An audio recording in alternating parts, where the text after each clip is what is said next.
Kamu tuh mau ngapain sih ke depannya kayak 1 tahun, 2 tahun, 3 tahun ke depan kita bisa jelasin. Bayangin aja kalau lingkungan negatif.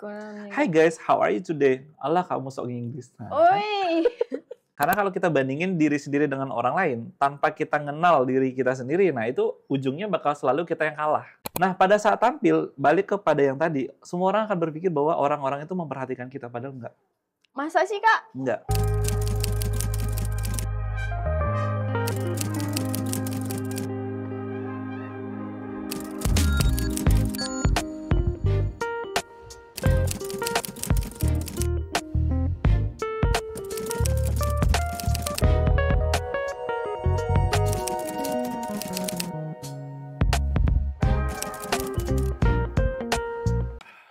Udah mulai?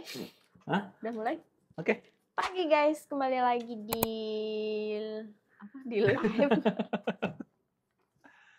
Pagi guys, balik lagi di Kande Bali ya, masih bersama Kande Bali di sini dan juga ada. Malam. Jadi hari ini kita mau ngapain? Pagi ini aku mau ngasih 10 pertanyaan nih, tips and trick buat teman-teman yang di luar sana tentang gimana sih menumbuhkan rasa percaya diri kita. Anjay. Ini lebih banyak ke tentang diriku sih. Oke. Pertanyaan pertama aku, bagaimana sih cara membangun rasa percaya diri dalam kehidupan sehari-hari kita? Membangun rasa percaya diri dalam kehidupan sehari-hari itu bisa banget kita lakukan kalau syaratnya satu. Apa? Kenali diri kalian sendiri. Nah, itu yang susah, Kak. Iya, emang banyak orang yang justru nyari jawaban tuh keluar. Kayak gimana sih rasanya kita tuh bisa percaya diri gitu ya. Tapi mereka nyari validasinya keluar, guys. Ya, jadi kayak nanya ke temen, aku tuh cantik nggak sih? Aku tuh udah rapi nggak sih? Segala macam. Padahal sebenarnya kalau untuk percaya diri itu syarat utamanya adalah kenali diri sendiri. Gitu. Jadi kalian tuh bikin ini ya, ambil kertas, ambil pulpen, kalian listing tuh. Kayak aku tuh sukanya apa sih? Listing. Sebanyak-banyaknya. Terus aku tuh orangnya sifatnya seperti apa sih? Nah, kalian harus tahu tuh. Gambarkan aja tentang diri kalian sendiri sebanyak-banyaknya. Terus aku suka makanan apa sih gitu. Kalian harus tahu. Terus aku suka diperlakukan oleh temenku seperti apa, kalian tulis. Pokoknya makin banyak pertanyaan tentang diri kalian, makin banyak juga kalian akan tahu tentang diri kalian. Seperti mencari jati diri sendiri? Ya, sebenarnya kalau ngomongin jati diri mungkin ketemunya by proses. Tapi ini lebih kepada pemahaman diri sendiri. Kayak kita tuh tahu ketika orang nanya, kamu tuh karakternya seperti apa sih? Kita bisa jelasin. Kamu tuh mau ngapain sih ke depannya kayak 1 tahun, 2 tahun, 3 tahun ke depan kita bisa jelasin. Oke. Gitu. Gitu ya guys. Pokoknya makin banyak tentang diri kalian. Ya, buku dan pulpen. Oke. Makin banyak tentang diri kalian, tanya sebanyak-banyaknya ke diri sendiri dan jawab dalam bentuk tulisan itu. Gitu. Siap. Nanti aku coba di rumah, Kak. Wajib. Terus, next. Oke, udah ya. Pertanyaan kedua nih, Kakak. Deg-degan nih, apa nih? Apa kebiasaan sederhana yang bisa meningkatkan rasa percaya diri kita? Oke. Kebiasaan sederhana untuk meningkatkan rasa percaya diri. Yang pertama mungkin seperti tadi ya, tanyakan sebanyak-banyaknya pertanyaan tentang diri kalian dan kalian jawab sendiri, tulis di atas kertas. Itu selalu kepake tuh tipsnya ya. Karena sampai hari ini aku pun masih pakai tips tersebut, guys, ya. Semakin banyak kita tahu tentang diri kita, semakin gampang kita nantinya mengenali orang lain di sekitar kita dan juga mengenali bahwa aku nggak seburuk itu loh, gitu. Jadi banyak orang yang merasa tidak percaya diri karena mereka tidak tahu value apa yang ada di dalam dirinya, gitu. Oke. Keren ya, keren. Misalnya gini, kita punya satu value di sisi kita pintar masak misalnya. Terus kita juga orangnya soft spoken. Tapi kita nggak tahu. Akhirnya kita hanya bandingin kayak, temanku tuh dia jago nyanyi loh. Ya kan? Tapi kita nggak bisa nyanyi nih. Sedangkan kita punya kelebihan di sisi yang lain. Akhirnya karena kita nggak tahu apa kelebihan dan kekurangan kita, ujung-ujungnya karena nggak tahu itu ya mapnya gelap, guys. Akhirnya nggak pede gitu. Nah, itu satu kebiasaan pertama ya. Terus kebiasaan berikutnya untuk bisa lebih percaya diri nih ya sehari-hari gitu ya. Biasakan untuk ngucapin terima kasih dan memuji diri sendiri ya. Tapi jangan berlebihan, nanti jadinya malah narsis ya. Tapi narsis itu perlu, cuma kadarnya aja diatur ya. Biasakan untuk berterima kasih sama diri sendiri, bilang bahwa diriku terima kasih hari ini kamu sudah mau belajar hal-hal baru misalnya. Hari ini kamu udah mau nonton YouTube yang isinya edukasi, Wih, ya kan? iya. Hari ini kamu udah mau kayak scrolling TikTok, tapi nggak nyari yang aneh-aneh misalnya ya. Kita nyarinya yang informasi. Yang informasi. Yang seperti itu ya. Terus kebiasaan lainnya apa yang bisa membuat kita tuh lebih percaya diri? Ya, stop bandingin diri sendiri dengan Orang orang lain. Oke, Ya. benar ya. Jadi balik ke yang pertama tadi. Ya. Karena kalau kita bandingin diri sendiri dengan orang lain, tanpa kita kenal diri kita sendiri, nah itu ujungnya bakal selalu kita yang kalah. Gitu. Bakal selalu kita ngerasa kayak nggak punya kemampuan, kayak kita tuh nggak punya value gitu guys. Ujungnya nggak percaya diri gitu. Terus apalagi yang bisa meningkatkan rasa percaya diri ya? Percaya diri itu datang ketika kita kenal nilai-nilai yang ada dalam diri kita, apalagi ya sampai mendapatkan validasi dari luar gitu. Itu secara alami terjadi gitu. Walaupun sebenarnya kita tuh nggak butuh validasi gitu. Asik. Contoh gini, sesimpel ini. Gemolen cewek apa cowok? Cewek. Yakin? Iya. 100%? Iya. Nah, yakin kan? Yakin banget. Tuh.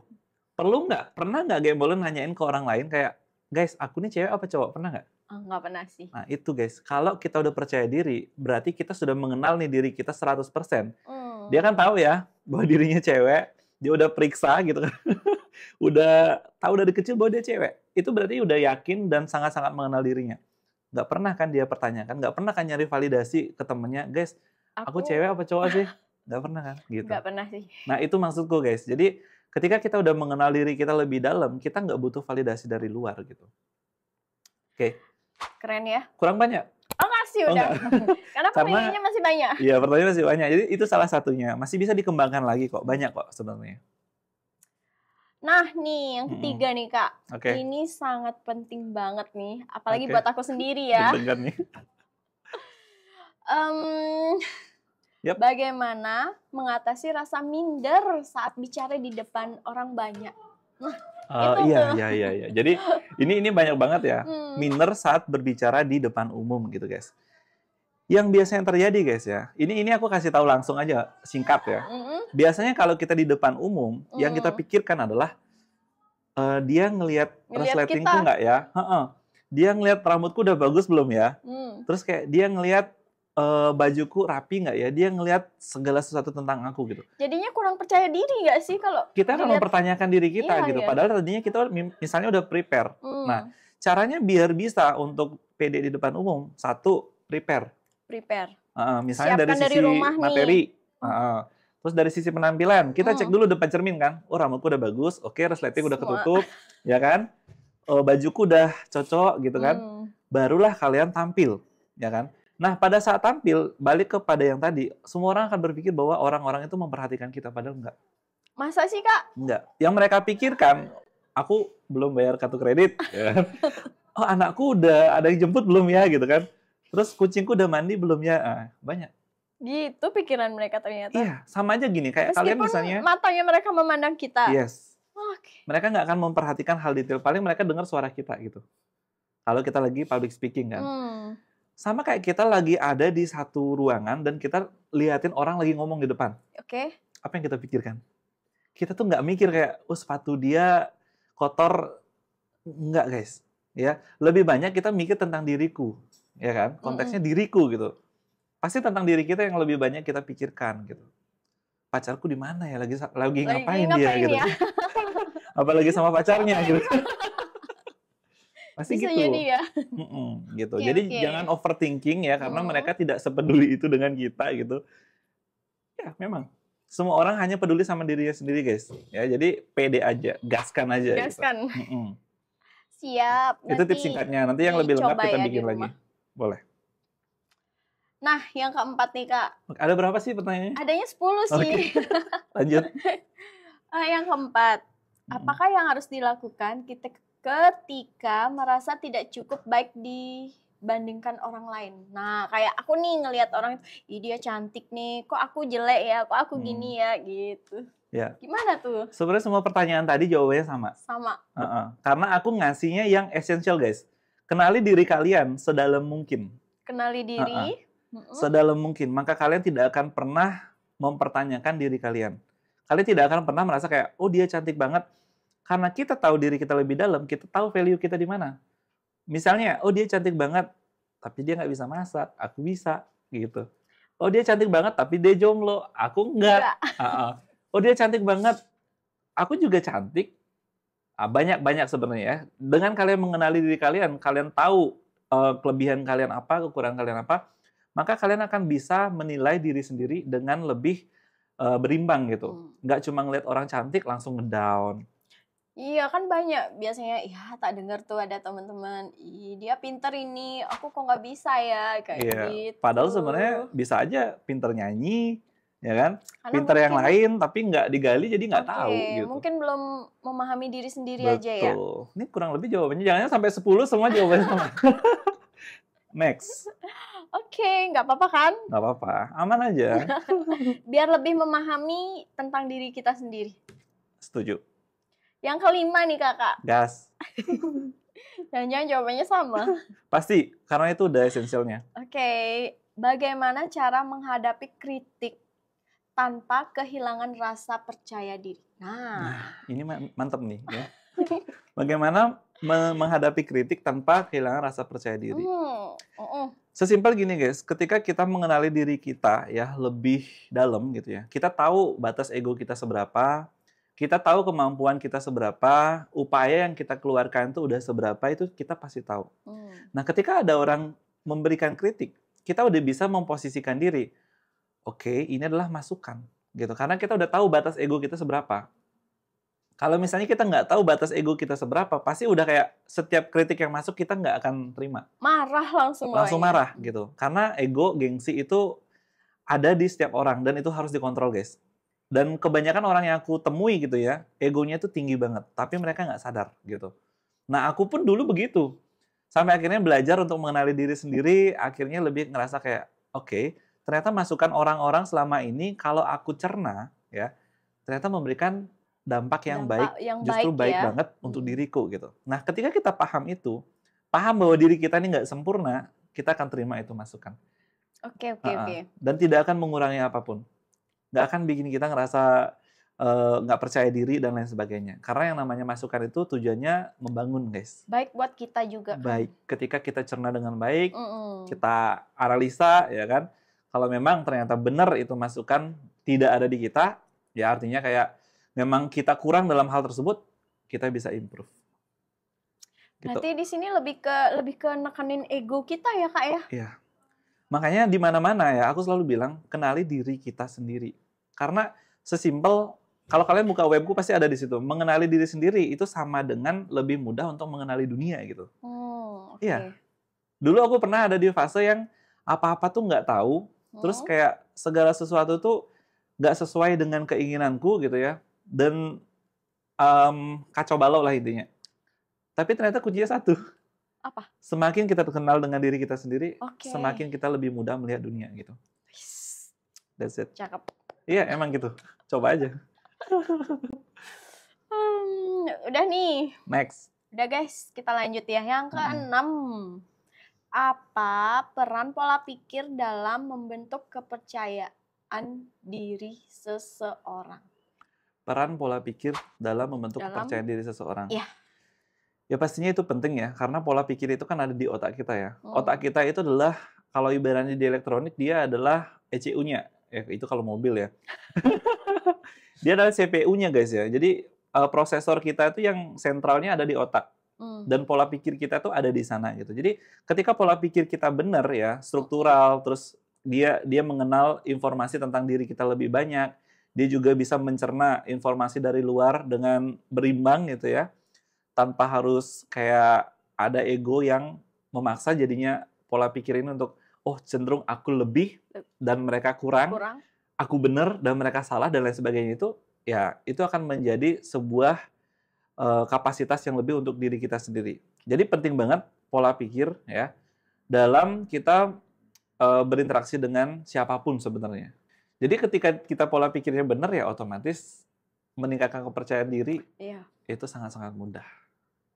Nah, percaya diri itu kan berkaitan dengan informasi yang ada di dalam pikiran kita. Informasi tentang apa? Kelebihanku apa aja? Kalau kalian tahu kelebihan kalian semuanya, itu pasti meningkatkan kepercayaan diri. Oke, ya. Kekuranganku apa aja? Kalau kalian tahu kekuranganku apa, pasti kalian akan berusaha untuk menutupi kekurangan tersebut gitu. Nah, pola pikir ini perannya kan pasti kayak, oke, kekuranganku sekian, kelebihanku sekian.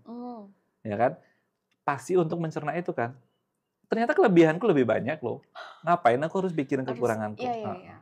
Atau kekuranganku lebih banyak. Oke, berarti aku harus berusaha untuk bagaimana kekurangan-kekurangan ini menjadi kelebihan. Nah, itu pentingnya pola pikir di sana. Sesimpel itu. Oke, sekarang jelas. Jelas. Jelaskan teman-teman. Next. Ada yang ketujuh. Bagaimana cara agar tidak terlalu peduli dengan pendapat orang lain? Gimana tuh maksudnya ya? Bagaimana cara untuk, ini agak keluar dikit ya, untuk tidak peduli dengan pendapat orang lain. Ya. Jadi mungkin konteksnya itu adalah bukan tidak peduli, bukan harafiah nggak peduli gitu guys ya. Tapi lebih kepada, kalian mungkin pernah baca buku yang judulnya itu, intinya adalah bagaimana kita bersikap masa bodoh.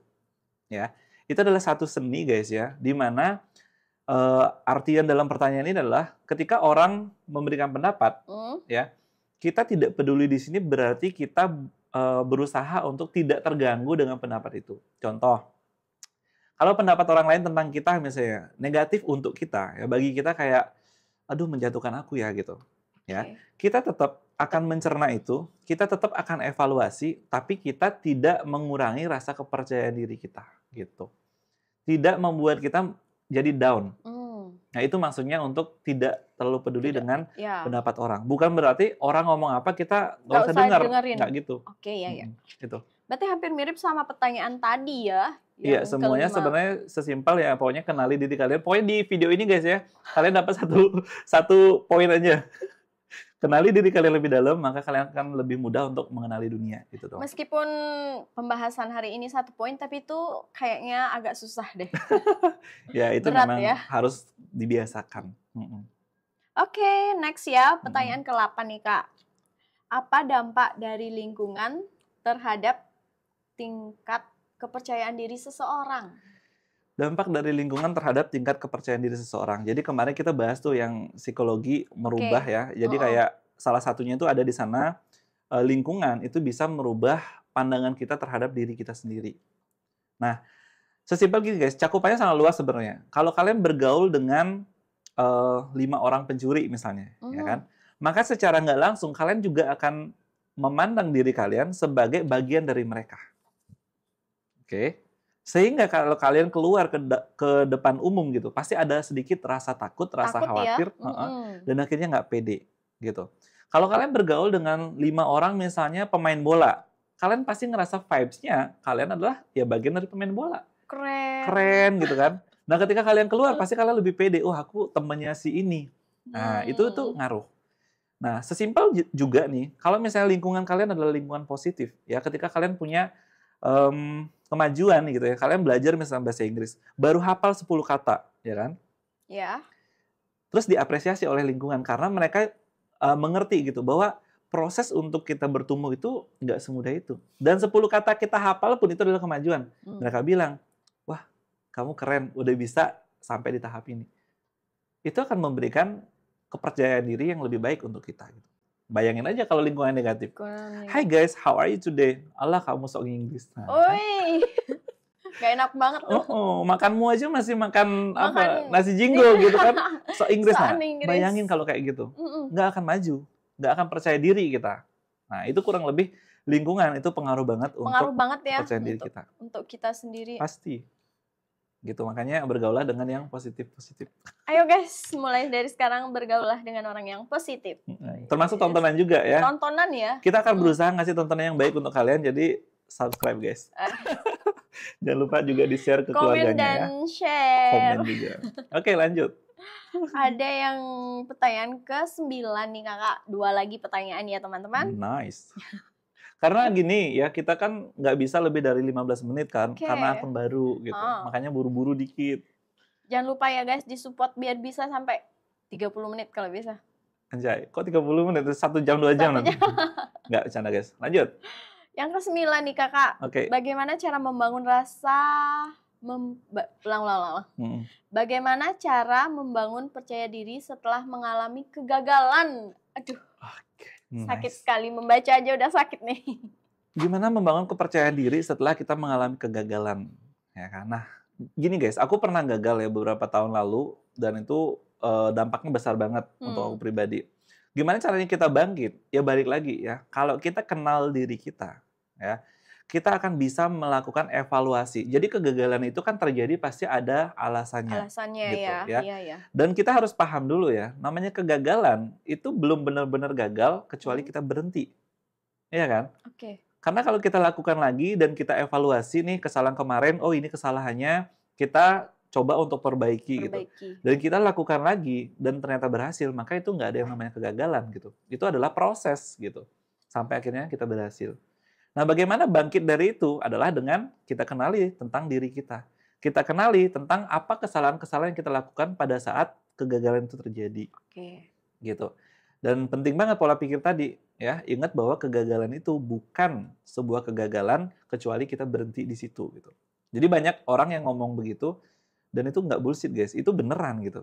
Ya, aku nggak bakal bisa ngobrol ya hari ini ketika aku misalnya masih berada di masa-masa kegagalan itu gitu. Dalam artian kayak nggak move on dari situ ya, nggak evaluasi semuanya ya mungkin udahlah, udah end semua gitu. Ya, karena itu menghabiskan seluruh energi yang aku punya gitu, bayangin aja. Gitu. Berarti kegagalan itu bukan dari akhir dari segalanya ya, Kakak. Itu hanya bagian dari proses gitu. Proses buat kita lebih baik ya. Betul. Oke. Sudah? Ada lagi tambahan? Udah. Yang terakhir. 10 menit, guys. 10 menit. Pertanyaan terakhir nih, Kakak. Apa tips cepat untuk meningkatkan percaya diri dalam situasi penting? Oke. Tips cepat untuk meningkatkan percaya diri dalam situasi penting. Ya, mungkin bawain acara mungkin gitu ya? Ya. Jadi sebenarnya kalau mau dijawab ya, percaya diri itu dibangun perlahan, guys. Nggak bisa instan, nggak bisa cepat. Gitu ya. Dan semua proses pembangunan percaya diri itu udah kita bahas sebenarnya tadi di poin-poin sebelumnya. Ya. Tapi kalau misalnya kalian suatu ketika nih kayak aku pernah pengalaman nih, tiba-tiba nih ya di satu forum ditunjuk kamu bantu nge-MC karena MC-nya nggak datang. Wow. Nah, karena itu namanya pekerjaan, kita karyawan ya harus mau kan gitu. Nah, sedangkan di situ nggak punya basic nih. Belum pernah mempersiapkan secara perlahan tadi. Wow, gimana itu? Nah, di situ ambil logika cepat aja. Ya, jadi langsung aja apa keraguan yang kita alami itu kalian tulis. Pokoknya gini guys, bertemanlah dengan kertas dan pulpen.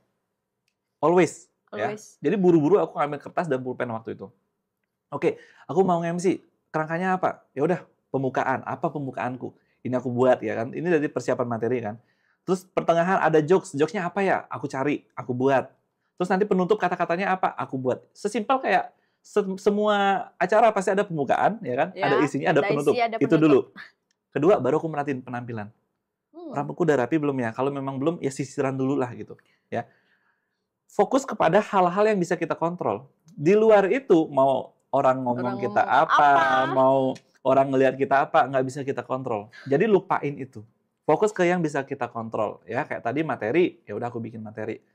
Terus penampilan, apa yang bisa aku rubah waktu itu. Kalau ganti baju, aku nggak bawa baju, udah nggak bisa, guys. Jadi apa adanya aja gitu.